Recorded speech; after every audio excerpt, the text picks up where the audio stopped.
Faça, irmãos. Amém. Amém? Pode se sentar. Glorificando o nome do Senhor. Deus se faz presente aqui nesse lugar. Amém. Abra a tua Bíblia comigo. Abra a tua Bíblia em Gálatas. Gálatas, capítulo de número 4. Bendito é o santo nome do Senhor. Gálatas, capítulo de número 4. Bendito é o Senhor. Glória a Deus. Diz assim o texto. Gálatas, capítulo de número 4. Vamos ler a partir do versículo de número 1.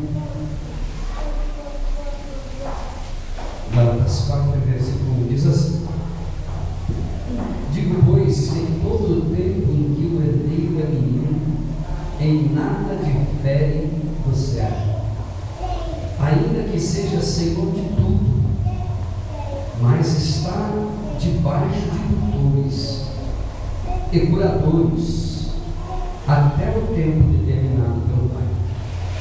Assim também nós éramos meninos, estávamos reduzidos à servidão, debaixo dos primeiros rudimentos do mundo. Mas, vindo a plenitude dos tempos, Deus enviou o seu Filho, nascido de mulher, nascido sob a lei, para remir os que estavam debaixo da lei, a fim de recebermos a adoção de filhos. E porque sois filhos, Deus enviou aos nossos corações o Espírito de seu Filho, que clama: Abba, Pai. Assim que já não és mais servo, mas filho. E se és filho, és também herdeiro de Deus por Cristo Jesus. Amém, irmãos? Amém. Glória a Deus. Estou muito feliz e satisfeito dessa presença, que já é percebida no meio de nós, de tudo aquilo que já foi dito e daquilo que será dito nessa noite, aqui nesse lugar.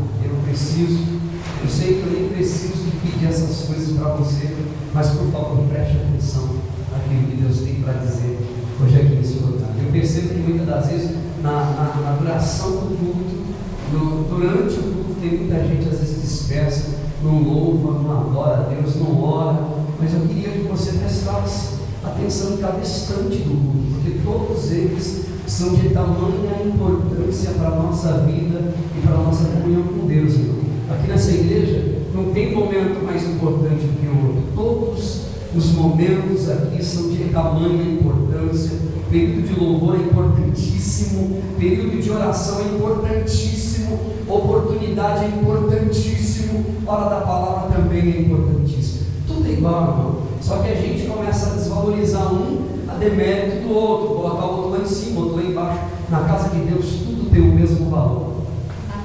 Eu gostaria hoje de falar um pouquinho a respeito dessa maldita maldição hereditária. É isso aí mesmo. Maldita maldição hereditária. Eu já estou saturado, cansado de tanto ouvir e de tanto ler a respeito dessas coisas e ouvir debates a respeito disso que está sendo divulgado. Tanta baboseira na televisão, na rádio, na internet, nas revistas, essas divulgações por aí a respeito dessas coisas que dá até nojo, dá vontade de vomitar. É tanta besteira e tanta ignorância, essa maldita teologia da maldita maldição hereditária que está sondando as igrejas por aí. Esse assunto que não passa de lixo e que está perturbando a mente de um monte de gente. E eu sei que não é só você que vai me ouvir, eu sei que tem mais gente que vai me ver e me assistir. Então eu gostaria de, não só para você, mas para algumas pessoas, esclarecer isso, para que você venha dormir em paz e dormir tranquilo a partir de hoje, se até hoje você colocaram na tua cabeça, que enfiaram dentro do teu coração, e que até hoje você não dorme pensando num monte de coisa. Na verdade, essa besteira apareceu aproximadamente lá para as décadas de 80, 70, 80, foi quando o negócio explodiu mesmo dentro das igrejas e foi se espalhando, e começaram, principalmente aqui no Brasil, a falar dessa maldição e colocar essa maldição na cabeça das pessoas.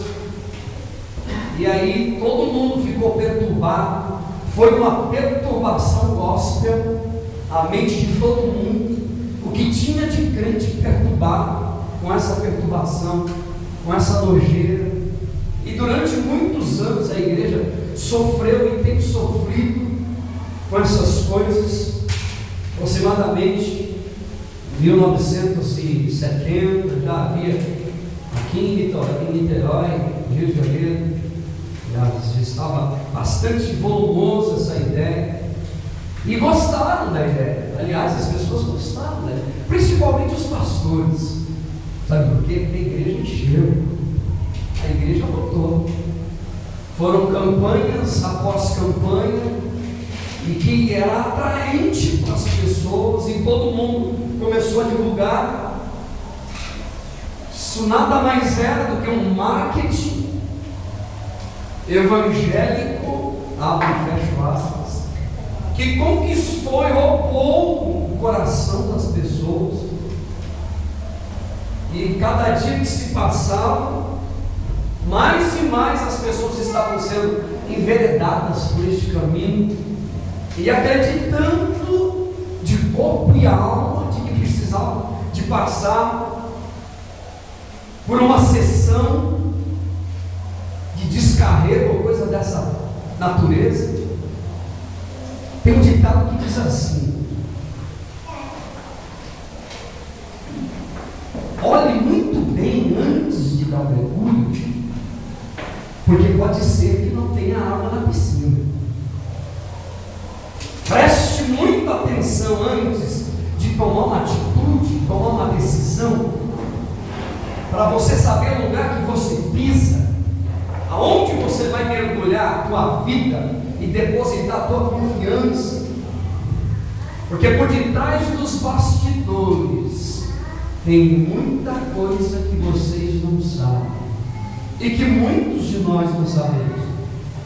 E aí eu quero deixar já um conselho para você que está procurando igreja. É assim, você que está perturbado, procurando um lugar para se instalar. Eu estou com isso no meu coração já faz 2 semanas, irmão, pedindo a Deus uma direção. Eu quero dizer para você que está procurando uma igreja, procurando um lugar sério, procura uma igreja que tenha princípios do reino de Deus, que não prega essa baboseira, que não fica alimentando a igreja com tanta besteira, com tanto lixo teológico para a tua vida e para a tua família, porque às vezes os teus filhos vão ser criados dentro dessa nojeira, e aí lá na frente, depois já é tarde demais, já passou 10, 15 anos para depois a pessoa perceber. Olhe muito bem antes de dar o mergulho. E é bem verdade que tem muita gente que parece que tem sobre si uma antena de captação de coisa ruim, parece. E às vezes tem gente que parece que carrega em si uma antena que capta, parece um para-raio. Tudo que desce de coisa ruim, o que vem, vai nele. E se você ficar perto desse cara, dessa pessoa, você também se complica. Você também às vezes se destrói.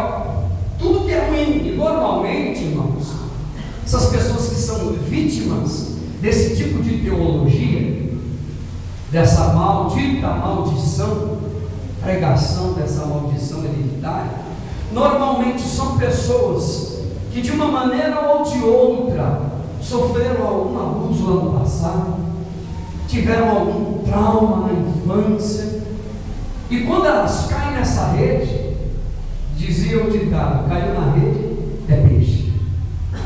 Porque pastor já tem todo o argumento por detrás, já tem tudo certinho, e essa pessoa que carrega esse trauma na vida dela durante meses, durante anos, muitas das vezes, no passado foi assim, e aconteceu assim, e normalmente são esse tipo de pessoas, são vítimas dessas porcarias, que nada mais é do que porcaria, nada mais é do que lixo. Pessoas que normalmente um dia foram vítimas de algum tipo de abuso. Preste bem atenção no que eu vou te dizer, gente. Pessoas que normalmente passaram por períodos na sua vida, talvez extremamente estressantes, normalmente são vítimas fáceis desse tipo de porcaria, de lixo. Deixa eu te dizer, Deus, na sua onisciência e onipotência, na sua suprema sabedoria, Deus propõe ao ser humano uma revelação progressiva dele mesmo. Como é que é isso? Deus começa se revelando no Éden, e progressivamente, crescentemente, Deus vai revelando a si mesmo para as pessoas. Eu vou explicar de uma maneira bem simples. É como uma criança que está precisando de aprender um monte de coisa, mas a gente sabe que para a criança aprender primeiro, na escola, ela tem que aprender o A, puxar a perninha, daqui a pouco o B, o C, o D, ela vai. Aí o B junto com A é Bá, aí daqui a pouco o B junto com U é Bu, e assim vai ajuntando as palavras, e gradativamente a professora vai inserindo no ensinamento dessa criança aquilo que ela precisa de aprender devagar. E Deus, da mesma maneira, progressivamente, paulatinamente, gradativamente, vai ensinando para os seres humanos as coisas, como funciona, a maneira de Deus agir, a maneira de Deus pensar, e progressivamente Deus vai se revelando, até chegar a Cristo, que é o ápice da revelação de Deus. Ele vai se revelando aos poucos, devagarzinho, aos poucos. Deus vai se mostrando para as pessoas, até que um dia Deus se mostra de uma vez, na pessoa de Jesus. As pessoas queriam ver Deus, aí um dia Deus falou: vocês querem ver? Então tá aí, bom. Jesus é a personificação de Deus no meio dos homens. Na verdade, além de Jesus, não existe revelação. Jesus é o top da revelação de Deus para os homens. Jesus é o máximo da revelação, ou a revelação máxima do amor de Deus para com os homens. Jesus é a revelação última e total e completa da revelação de Deus para com as pessoas. A Bíblia diz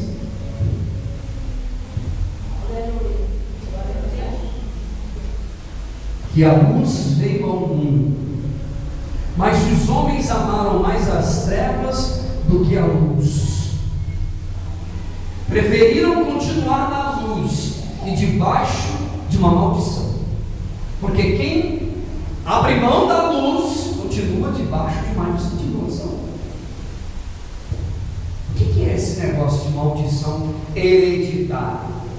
Na definição deles, essa maldição hereditária é uma autorização dada ao diabo por alguém que é superior e que tem autoridade para agir sobre a vida de uma pessoa, para destruir com a vida dela, causar desconforto, inquietação, perturbação, para destruir com a vida dela.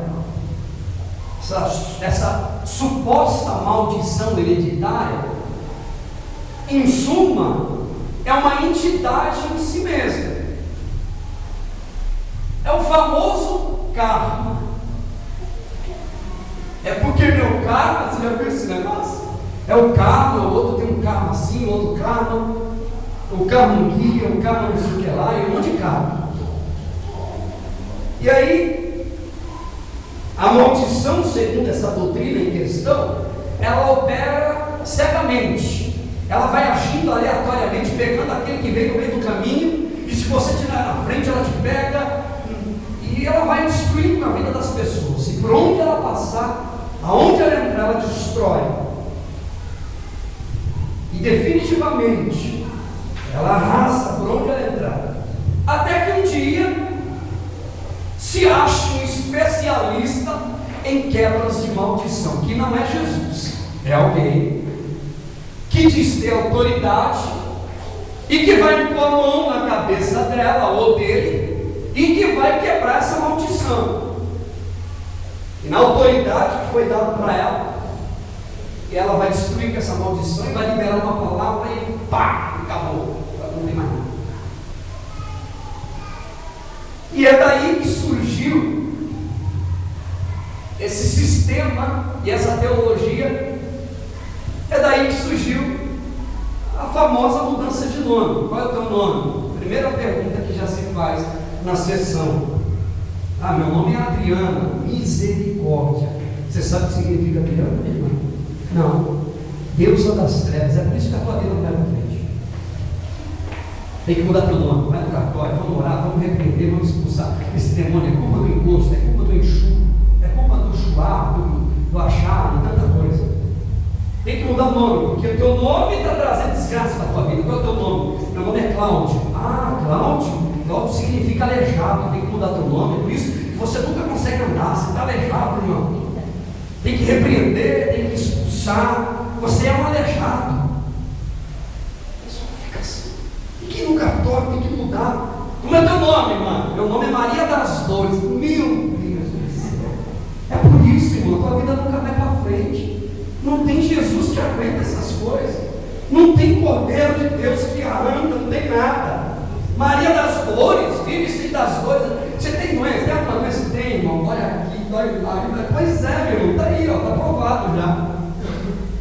Como é teu nome, minha irmã? Meu nome é Vilma. Vilma? Pronto, minha irmã, está debaixo de maldição, porque juntou o vil e o mar. Sua vida está uma desgraça por causa disso. Tem que tomar, tem que quebrar isso aí. Como é que é teu nome, minha irmã? Meu nome é Aparecida. Misericórdia, esse nome é pagão, irmão. Tira isso da tua vida, tem que arrancar, jogar fora. Meu nome é Maria de Fátima. Esse nome é pagão, é dos deuses. Joga fora isso. A tua vida nunca vai para frente por causa disso. Ora, se quebra de nome, presta atenção no que eu estou dizendo, isso é sério. Se quebra de nome tem a ver com tudo na vida, se mudança de nome, melhor dizendo, tem a ver com tudo na vida da gente, com o meu amanhã, com o meu futuro, com a minha história, existem nomes bonitos na Bíblia de pessoas que não valeram nada, que não prestaram. Você quer um exemplo? Judas. Judas significa louvor. Jesus é leão da tribo de Judas, com a variação Judá. Jesus é leão da tribo de Judá. Com o tempo o nome mudou, Judas. Louvor. E quem foi Judas? Quem foi ele? Quem foi esse sujeito?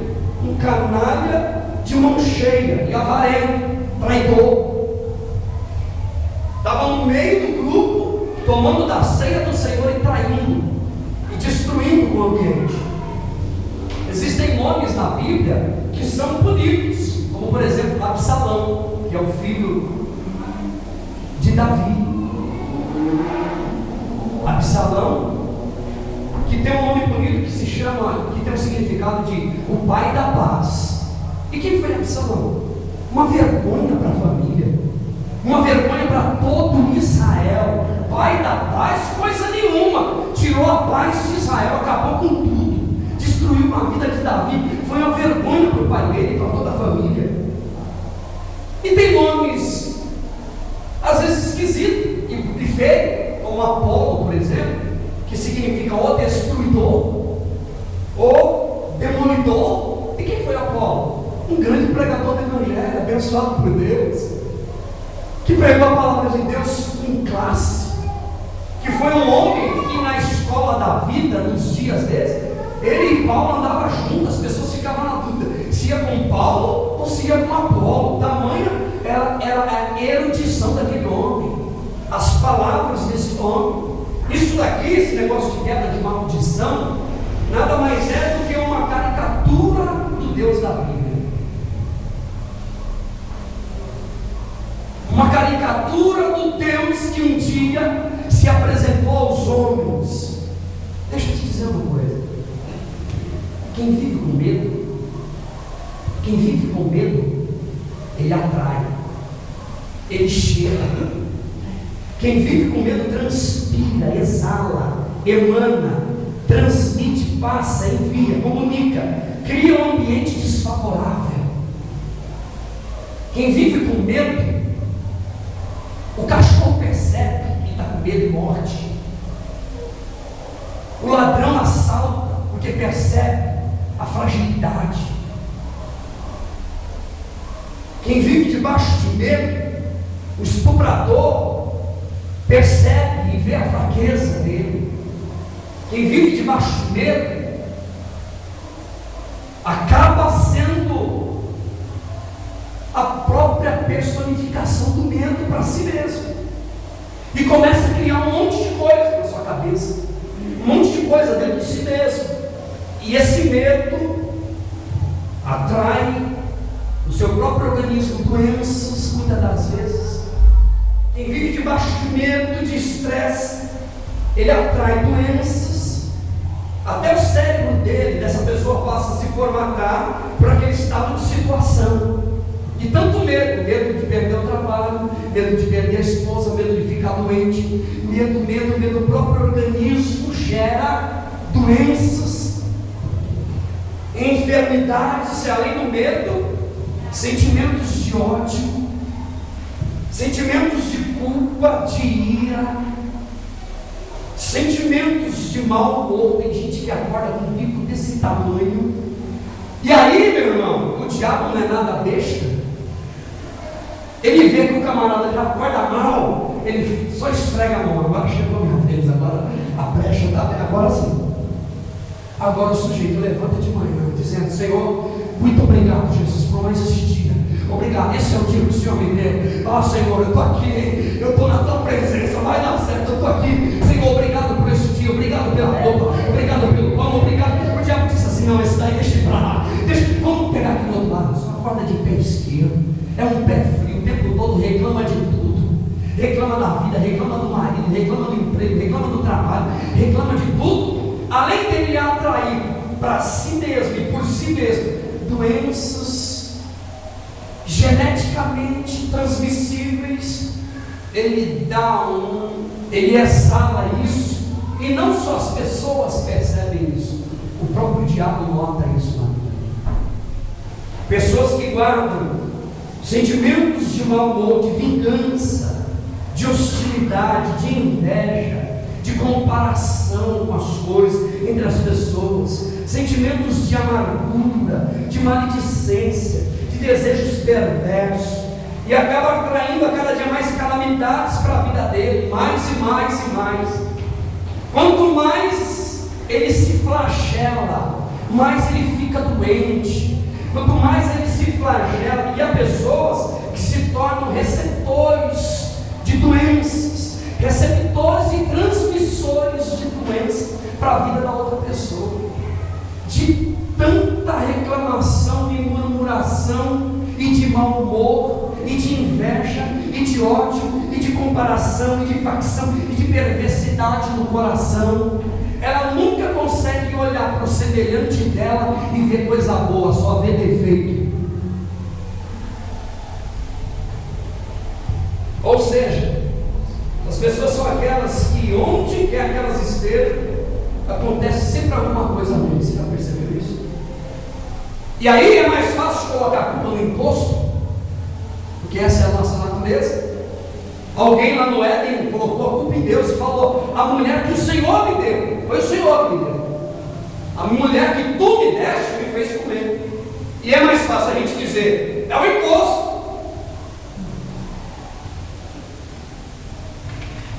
A culpa é do outro. A auto-vitimização e a aceitação de um estado de azar são também derivados dessas coisas, que sutilmente vai criando na vida dessa pessoa cada vez mais coisas ruins. E ela vai atraindo cada vez mais para a vida dela. O carro quebra, o pneu fura, a máquina não trabalha, trava na empresa. Eu já vi essas coisas, eu sei o que eu estou falando. Não vai de jeito nenhum. Quando ela chega, ela trava tudo, porque já chega já de mau humor, já chega, não vai dar certo não, aqui nada melhora não, aqui é assim mesmo, a gente tem que acostumar com essas coisas. O sujeito é o próprio azar da vida dele, ele mesmo é o próprio buraco dele. Nunca está bom para ele, é uma verdadeira bruxaria contra si mesmo. A vida é assim, nada dá certo. Porque Deus não me vê, porque Deus isso, porque o outro conseguiu, eu não consegui. Isso é bruxaria, irmão. Isso é feitiçaria. E aí você mesmo vai causando na tua vida situações que você chega lá na frente, você diz, é um imposto. E é daí que surgiu as entrevistas com os encostos, entrevista com o diabo, com o demônio, que você quer fazer com a vida dela. Eu quero matar ela. E é verdade, que é mesmo. E aí começa a entrevistar, por que você quer matar ela? Por causa do nome dela, por causa do marido dela, é porque a prima dela veio lá em casa. E ele começa a falar um monte de coisa, a mulher já sai dali com raiva da prima dela. Já sai com ódio do marido dela, porque eu fiz o marido dela pegar com a outra. E ela vai embora, miserável. O diabo pendurou você para mim. E chega em casa e não vira um inferno dentro de casa.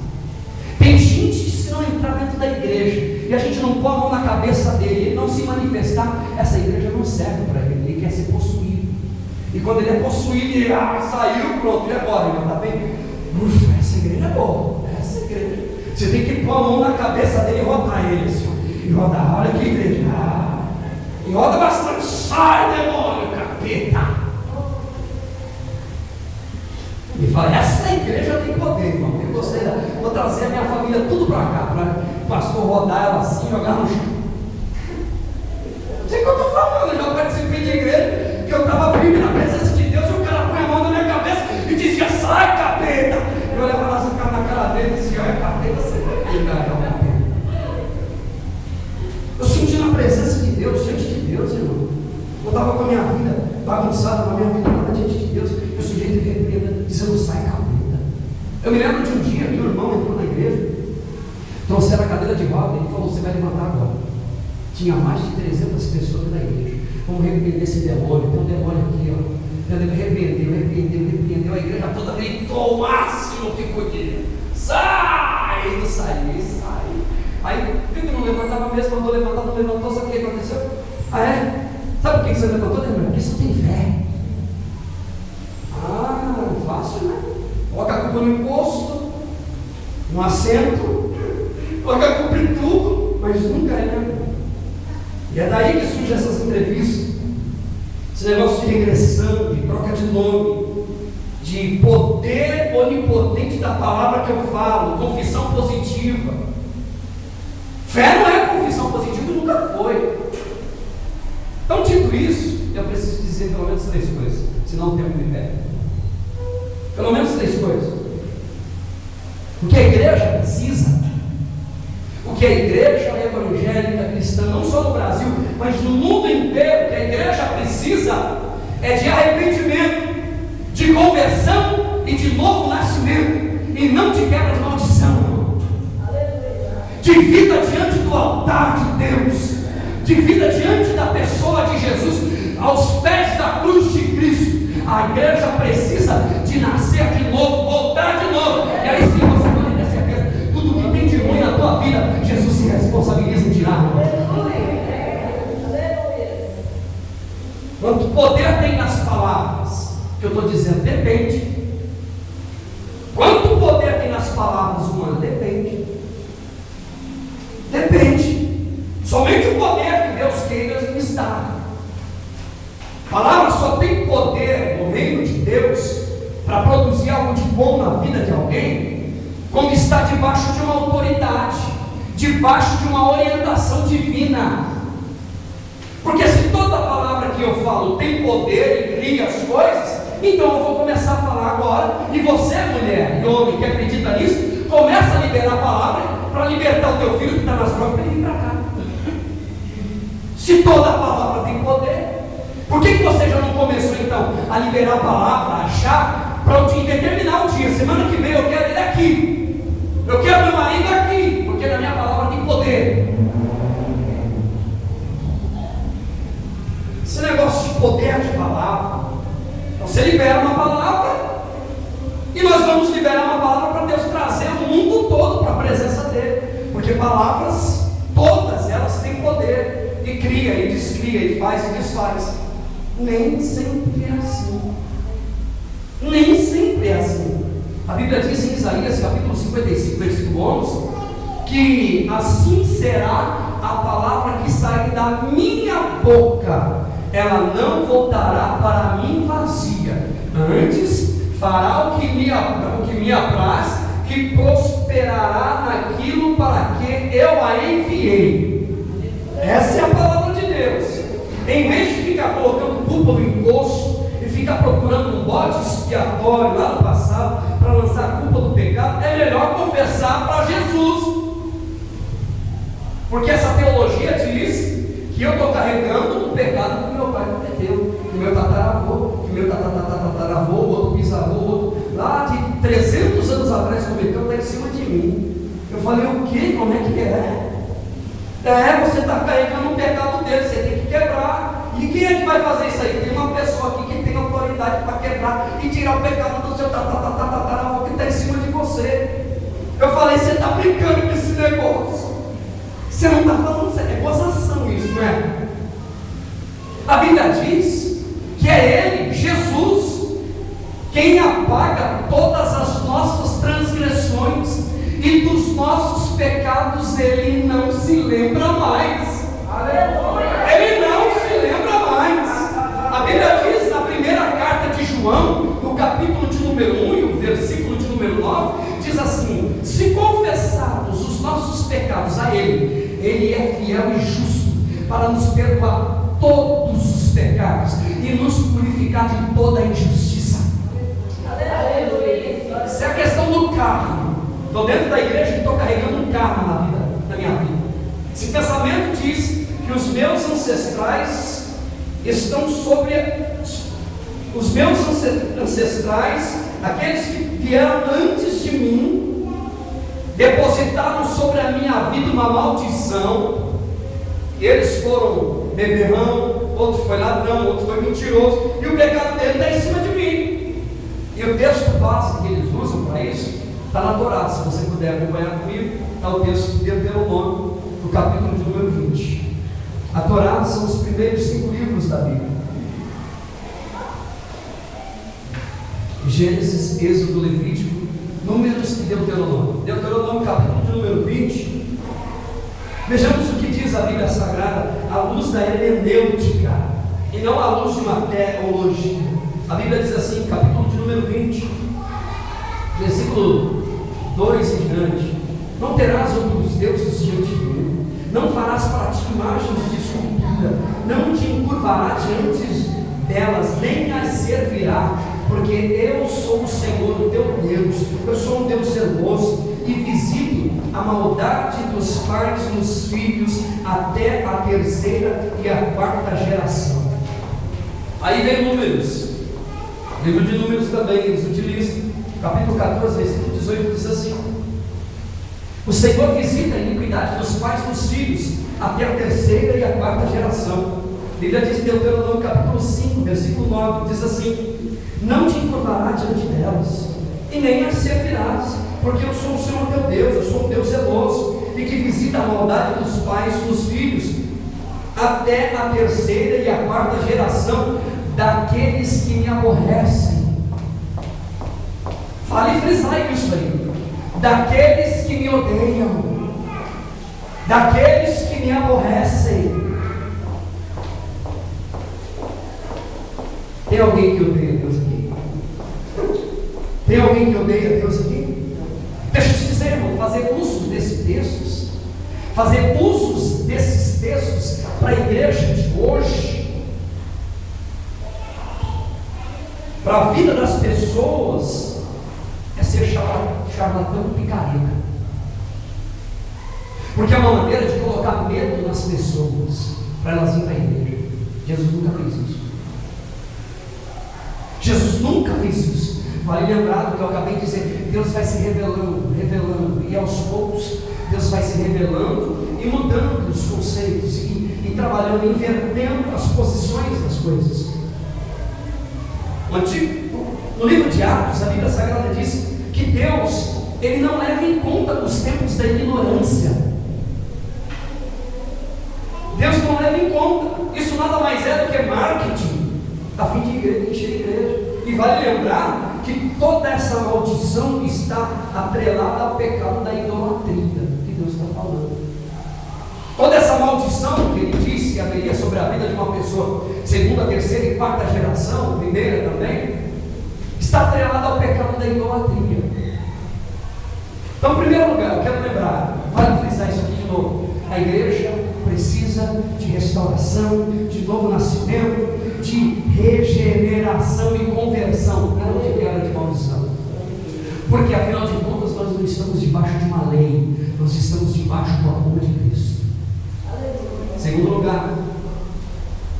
lugar, havendo arrependimento no coração do homem, Deus, Ele libera o perdão. Liberando o perdão, tudo está cancelado. Acabou.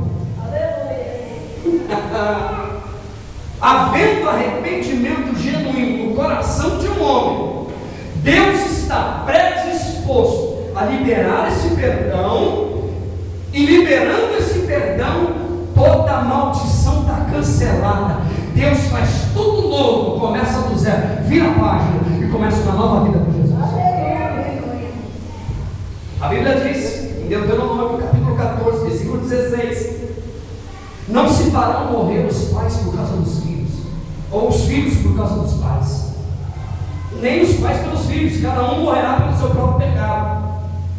O livro de Deuteronômio, ele interpreta os outros livros. É Deus lançando luz para as pessoas. É o próprio Deus lançando luz na sua revelação. Me lembro que um dia Deus advertiu Israel. Israel havia adotado um jargão, um ditado popular. E que ditado era esse? Os pais comeram uvas verdes e o dente dos filhos se embotaram. Olha aí. Os pais comeram uvas verdes, quer dizer, os pais pecaram e o dente dos filhos se embotaram. Quer dizer, os filhos, o pecado dos pais estão sobre os filhos. E Jeremias, no livro do profeta Jeremias, no capítulo de número 31, a Bíblia diz assim: naqueles dias, nunca mais direis este provérbio. Nunca mais direis esse provérbio. Os pais comeram uvas verdes e o dente dos filhos se embotaram. Pelo contrário, cada um morrerá pela sua própria iniquidade. De todo homem que comer uva verde, é o dente desse que vai se embotar. É ele que vai pagar. Eis que vem dias, diz o Senhor, em que eu farei um novo pacto com Israel. Vale e faz conosco. Eis que vem dias, diz o Senhor, em que farei um novo pacto, uma nova aliança com Israel, com a casa de Israel, com a casa de Judá, não conforme o pacto que fiz lá atrás, de Êxodo capítulo 20, não, de maldição. É uma nova aliança, no dia em que tomei Israel pelas mãos. Esse é o pacto que farei com a casa de Israel, depois daqueles dias do Senhor. Porei a minha lei no interior dele, escreverei a minha lei no coração, e eu serei o seu Deus, e eles serão o meu povo. Aleluia. Querido, nós somos povo de Deus. Nós estamos debaixo não de maldição, mas debaixo da bênção de Deus sobre as nossas vidas. E ninguém pode amaldiçoar aquele a quem Deus abençoou. Se Deus abençoou, está abençoado, meu irmão. E ponto final, não sei falar mais isso. Diz o Senhor: eu lhes perdoarei toda iniquidade e não me lembrarei mais dos seus pecados. Como é possível observar, Deus anuncia o renovo do seu decreto. Deus renova a sua aliança. Deus esclarece agora com detalhes completos a sua revelação da lei. E Ele termina dizendo: não mais me lembrarei dos seus pecados. Todo o passado foi apagado. Agora eu posso viver em novidade de vida na presença de Deus. Todo o meu passado foi cancelado. Onde? Na cruz do Calvário. Deus não leva em conta, meu irmão. Você pode dormir em paz e saber que aquele que cuida de você, Ele te ama. E quem ama não abre mão do seu amor. Quem ama não abre mão. A Bíblia diz: não me lembrarei mais dos seus pecados. Ora, irmão, sem pecado, diz a Bíblia que não existe maldição. Se Deus apaga todo o pecado, não existe maldição para aqueles que estão em Cristo Jesus. A Bíblia diz em Ezequiel 18, capítulo 1 em diante, diz que de novo veio a palavra do Senhor dizendo: agora o profeta Ezequiel, e Deus vai se revelando. Deus fala para Moisés, já muda lá atrás, e o povo continua a acreditar. Depois fala para Jeremias: nunca mais utilize esse provérbio. E o povo continua com o mesmo provérbio. Os pais comeram as vezes e o dedo do filho se botaram. Olha lá, o pai comeu o vermelho, olha lá, o filho, olha dele, ó. Tá igual nós hoje, olha lá, que é filho do Zezinho, né? Lá, então tinha que ser mesmo. Tinha que ser, não, minhazinha lá, tá vendo? Tinha que dar isso aí mesmo, olha aí, ó. Os pais comeram o vermelho, o filho, o dente do filho se botou. E agora é Ezequiel que está dizendo: nunca mais, diz o Senhor, repetireis esse provérbio no meio de vocês, que os pais comeram uvas verdes e os dentes dos filhos se embotaram. Eis que todas as almas são minhas, assim como é a alma do pai, a alma do filho também é minha. A alma que pecar é essa que morrerá. Cada um dará conta de si mesmo, cada um prestará conta diante de Deus. E na revelação de Deus ao homem, Deus estabelece um processo na sua lei de progressão e vai ensinando, abrindo a mente do homem aos poucos, e ele esclarece sistematicamente que somente o pecador morrerá pelo seu pecado. A maldição de pai para filho foi cancelada em toda e qualquer possibilidade. Acabou. Cada um dará conta de si mesmo. E em terceiro lugar, eu quero frisar isso aqui, que a gente confunde muitas das vezes, é essa questão, e não podemos confundir, é a questão da herança genética e a herança espiritual. Eu já disse, e vou repetir, é mais fácil colocar para o poderoso. É mais fácil, não que não tenha, não estou dizendo isso, não estou defendendo, mas eu estou dizendo que é muito mais fácil eu ser omisso e deixar de cumprir com as minhas responsabilidades como pai dentro de casa, como esposa, como marido, como filho, como funcionário, como patrão, e jogar com o negócio e me encostar ele na parede e dizer: foi tu, cara, foi você. Queima Jesus, queima ele, pega ele na esquina, quebra as pernas dele. E Deus foi ensinando, chegou uma hora, Deus falou: graças a Deus, isso aí vai, graças a Deus. Jesus olha para Deus e Deus, graças a Deus, acabou, o povo entendeu agora entendeu. Jesus está andando no meio do povo, caminhando para lá e para cá, de repente tem um cego, João capítulo 9, tem um cego. Aí Jesus nunca imaginou que eles iam fazer uma pergunta dessa: mestre, tem um cego ali, tal, ele é cego de nascença, responde para a gente, quem pegou? Foi ele ou foi o pai dele que pegou? Jesus disse: não, eu não acredito nessas coisas. Eu não acredito que depois de tudo que meu pai falou e explicou, vocês estão me perguntando uma baboseira dessa? Nem ele pegou, nem o pai dele pegou. Isso é, a cegueira dele não é fruto de pecado. Ele nasceu assim para que nele se manifeste a glória de Deus. Só isso. Não foi porque o papai pegou, a mamãe pegou e o filho nasceu. Não é fruto de um pecado, é fruto de uma herança genética. E em última análise foi assim, a fim de que o nome de Deus fosse glorificado na vida dele. Porque senão Lázaro tinha uma maldição dentro da casa dele e Jesus não estava fazendo nada. O sujeito está doente, muito mal, e Jesus disse: não vai correr não. Ah, Jesus falou, todo mundo descansou, relaxou, daqui a pouco vai agravando, manda chocar, corre. O sujeito morreu. E Jesus disse assim: peraí, acabou. Ele morreu, não, ele está dormindo. Mas Senhor, a morte dele, o sono dele, é para que vocês vejam a glória de Deus. Se creres, verás a glória de Deus.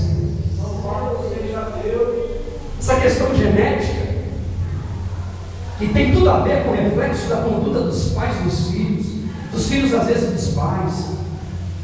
O sujeito é um charlatão, é um picareta, e está criando menino dentro de casa, passa cheque sem fundo, não paga o que deve, mas quer fazer campanha na igreja. Uma vez o sujeito veio falar comigo a respeito disso, falei para ele: eu tenho uma campanha boa para você fazer, o ano inteiro, levanta cedo, vai à luta, dá duro, você vai ver se você consegue pagar a conta. Campanha, Jesus abre a porta para mim, porque eu estou aqui orando, e o Senhor falou que tudo que eu falasse ia dar certo. Aí eu continuo falando, irmão, e não levanta cedo e não dá duro para você ver como é que você vai criar o teu filho está olhando para você, está se esperando em você, e quando chegar lá na frente, toda a família vai reunir e dizer: é maldição, o pai dele já era assim, agora o filho também. Olha, o garoto está vendo a mãe dentro de casa, agindo displicentemente, não está nem aí para nada, faz do jeito que quer, na hora que quer, da maneira que quer. A menina está olhando, está copiando a mãe. Como é que ela vai ser lá na frente? Aí é mais fácil colocar a culpa no encosto. Vamos repreender o encosto dessa criança. Criança do encosto. E aí, lá vai o pastor pegar a criança assim. A criancinha, irmão. É possível, irmão, mas tem coisas que não dá. O pai é incoerente dentro de casa. O camarada às vezes é um alcoólatra. E o filho está dentro de casa, está vendo o pai tomar todas dentro de casa, gastar o dinheiro com o jogo do bar, dinheiro no jogo do bicho. E tem até gente que diz que é crente, que está lá no jogo do bicho, ó, toda vez, e vai apostando no jogo do azar. E não se cuida, o sujeito tem sífilis. Quando ele tiver uma criança, o que você acha que vai acontecer? O sujeito brinca por aí, vai e vem com as menininhas, e aí pega uma AIDS. E aí o que você acha quando ele tiver um filho? O que vai acontecer? É maldição, é um encosto, é safadeza, irmão. É diferente uma coisa da outra. Mas é mais fácil a gente ir lá na igreja e pedir para o pastor orar e pôr a mão na cabeça e rodar. E as consequências dos nossos atos são transferidas muitas das vezes para os nossos filhos. Não é regra, mas na grande maioria é assim. E a gente vem para a igreja, é mais fácil a gente ir para a igreja e pedir para Deus solucionar o nosso problema, ao invés da gente assumir uma nova postura como cidadão e dar duro, levantar cedo, ir à luta e acreditar que o homem comerá do salário, do suor do seu rosto, e acreditar que Deus vai abençoar aquele negócio ali. É mais fácil. Consequências. Um pai ou uma mãe que tem uma doença, muitas das vezes genética, que não se cuida. Não, Deus vai dar vitória. Você não toma remédio não. O médico falou lá, mas eu não creio, é do capeta. Ele falou que remédio é do capeta. Não vou tomar não, eu creio em Deus. Pois é. E eu estou vendo um monte de gente morrendo aí, é verdade. Que não se cuida, tem uma vida sedentária. Levanta a hora que quer, dorme a hora que quer, come tanto que quer, tome Coca-Cola, tome refrigerante, e depois vem para a igreja, o pastor pôr a mão e para cair de novo. E vai cair todo dia, toda hora. E precisa de uma nova sessão espiritual. Chama os pastores, vamos orar para repreender o espírito da Coca-Cola, da tubaína, o espírito do refrigerante, que é todo dia, de manhã, de tarde, de noite.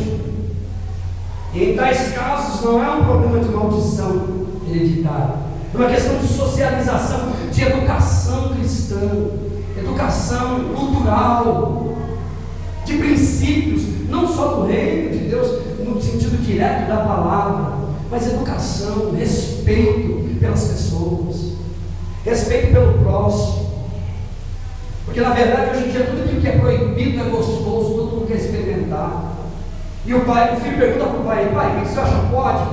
Ah, meu filho, eu acho que mas tá bom, vai lá.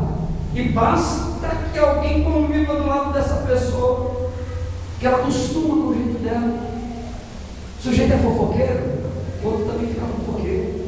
A irmã é limbaruda, o irmão também fica limbaruda, a outra também, e vai se espalhando, não só na igreja, mas na sociedade, essas coisas. Isso aí é uma maldição, tem que quebrar, tem medo, tem que quebrar, não, tem que cortar, irmão. É melhor cortar. Uma vez, Paulo disse que os cristãos, os fariseus da época deles, queriam ser mãos. Falou: faz o seguinte, você quer ser tão santo, eu vou dar uma dica para vocês. Faz o seguinte, pega o instrumento de vocês e corta fora. Que aí vocês não têm mais problema com essas coisas. Corta fora. Aí você vai ter mais problema, porque vocês verão amanhã, nada mais vai acontecer. Acabou. Porque vocês querem ser tão santo, que a melhor maneira de você chegar onde vocês querem é vocês cortam fora. Corta e joga para o cachorro comer. Se é que não vai aguentar em mim. Joga fora esse lixo que está perturbando a mente de vocês, o coração de vocês. Deixa eu dizer, irmão, eu já estou terminando. A Bíblia Sagrada diz: não vos enganeis. Primeira carta aos Coríntios, capítulo 15, versículo 33. Não vos enganeis. As más conversações corrompem os bons costumes. E aí, de mau costume para mau costume, vai gerando e vai se embolando um monte de coisa. E aí o que a gente faz? Põe a culpa do encosto. É culpa dele. A Bíblia diz, irmãos, que o Senhor nos resgatou da maldição da lei. Essa maldição aqui, Ele nos resgatou.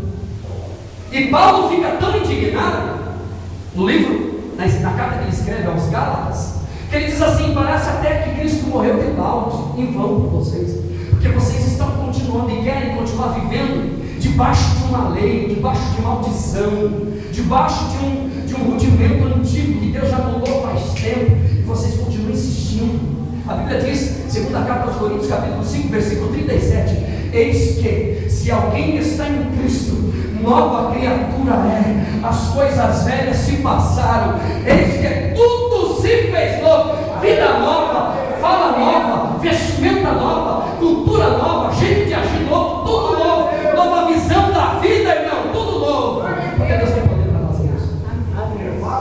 Postura nova.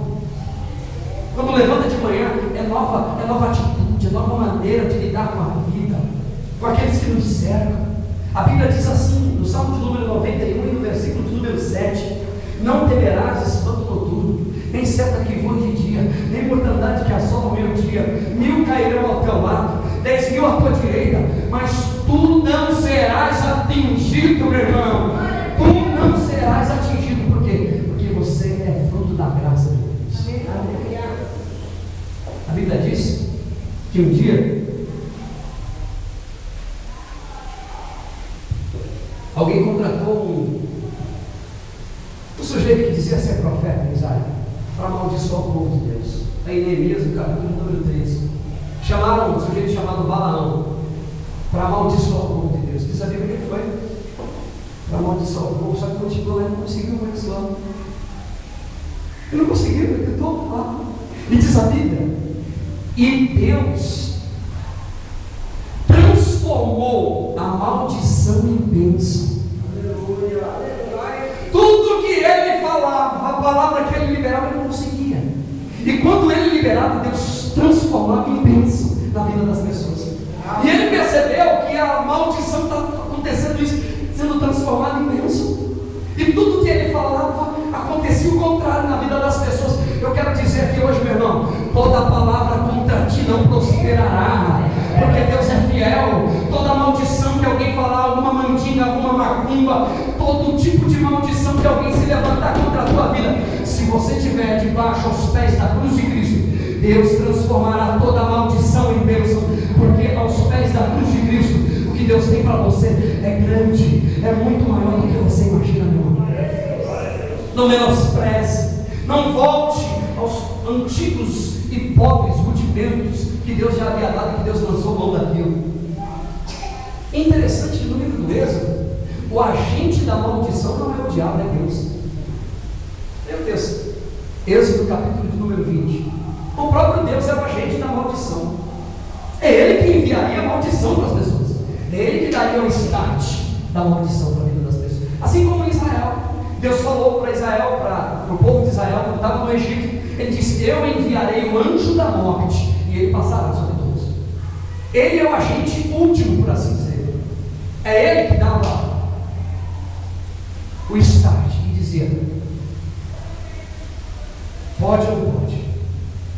Agora eu te pergunto, você acha Deus, que para um filho de Deus que já foi lavado, remido no sangue do Cordeiro, ele que é Pai, que nós acabamos de ver aqui, Abba, Pai. Você sabe, aliás, aqueles do antigo da lei eram chamados de servos. A Bíblia diz, aqui no texto que a gente acabou de ler, eram chamados de servos. Nós não. A Bíblia